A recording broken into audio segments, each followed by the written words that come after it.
Howdy y'all, I hope you guys are all doing well, I hope you guys are safe, and I hope you guys are healthy. My name is Josh, and I like talking about clothes and personal style, so if that's your thing, feel free to stick around for the video. Today's video is going to be about two, concepts, or I guess I can call them concepts, that originated in Japan, that is Boro fabrics as well as Sashiko stitching. I'll go ahead and let you guys know where it came from, how it came about, what it is, and what its purpose is. But yeah, without further ado, actually, before I get into it, and just as a quick channel update, I'm going to be dialing it back to one video a week. I hate to kind of like slow down, but ever since I've started YouTube, I have been putting out 2 videos a week, or trying my best to. I've really enjoyed it. I've really appreciate all the support that you guys have given me.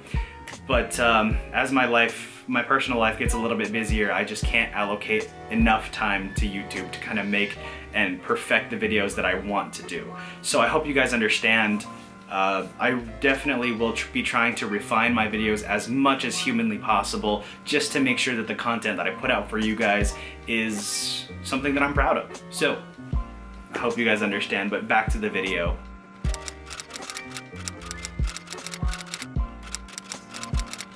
Alright, so where these two actually originated was Edo period of Japan, which is anywhere from the early 1600s to the mid 1800s, so about like a 250 year time span, which is such a long time. But during that era in Japan, the people of the upper class would wear silks and very vibrantly colored garments on them. However, the working class actually kind of just stuck with things that were obviously cheaper, they were more attainable, a lot more basically reusable, and Boro and Sashiko kind of came from this concept of being able to take something that is worn in, maybe just ripped, torn, and then kind of repurposing it, making it work.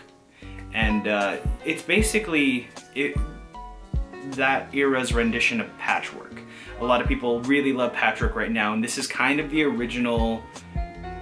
I'm sure they weren't the first, but this was kind of an early version of patchwork that also was so ornate in nature that it looks beautiful. So Boro fabric itself is in reference to the fabric that is made when something is kind of torn or worn in and you just want to reinforce it with something else. So in essence, it really is patchwork, but the way that they did it back in the day was so beautiful. One of my favorite pieces of all time that features Boro fabrics is going to be the Kapital denim jacket that I will throw up right over here. It is so very detailed, and I completely understand why they charge such egregious prices for just a denim jacket. The work that goes into it is kind of overwhelming, and then that really shines through as you wear it. But yeah, so that's generally Boro. What Sashiko is specifically is like a very specific form of stitching. So I forgot to mention in the Boro section, but Boro is a Japanese term that actually roughly translates to repaired or tattered clothing. So it is that reinforcement of old, worn-in fabrics, whereas Sashiko is in reference to the actual stitching itself. It is, if I were to kind of simplify it as much as I can, it's basically taking embroidery thread and reinforcing an item just through thread. It does add a little bit of, it does reinforce it quite well, I will say, at least from the examples that I have and I'm going to be showing you guys. I'll talk about them more in depth as I go through them, but Sashiko itself directly or roughly translates to like little stabs, little pokes, which is indicative of how it's actually done. It is an embroidery thread that is taken with a needle and just kind of run through a fabric. And it is kind of hard to describe how it is, and it's better to show you guys, and that will be in the examples that I have set up for you guys. But yeah, so they are, Boro and Sashiko are basically stemmed and were born through workwear. Sashiko can be very ornate and at the same time functional. So just kind of summing that all up, they are both as functional as they are decorative, and which is why I absolutely love these two concepts. They are just so innovative in their own right and really do deserve as much attention as they do get from some people. A lot of denim people really do love Sashiko stitching and Boro fabrics as well. The communities around that stuff is amazing. It's mainly based in Asia. Just as a quick recommendation for brands to look out for when you're shopping for Boro or Sashiko things, very much keep an eye on Visvim. They definitely a lot of times use solid traditional techniques to kind of implicate into their Americana clothing, as well as fundamental United Arrows and Sons that's in Japan. Sometimes like Rebuilt by Needles will definitely kind of give off that same look, but yeah, those are definitely some solid brands to kind of keep up with for that. Now it's time to show you guys some examples that I have of both Boro and Sashiko. They aren't the best examples in the world, but they are what I have on hand. I'll definitely have some visuals throughout the video to kind of help me kind of tell this whole story. But if I could sum up Boro, it looks very similar to the side of this pair of Converse. Basically just patched together in different layers, sometimes even different fabrics, sometimes different shades of colors, which I then think is absolutely beautiful. It kind of gives this, it's just patchwork. I'm trying to describe it more, but just simply put, it's patchwork, and that's amazing to me. A pair of jeans that you guys have already seen and I've already shown you guys in this channel is going to be the United Arrows Gap patchwork jeans. Definitely kind of taking the reinforcement into consideration, and just kind of United Arrows and Gap kind of paid homage to that history that in Japan. Another project that I did about a year and a half ago, if I'm not mistaken. One of my proudest projects, to be honest with you. It came out great. I think it looks wonderful.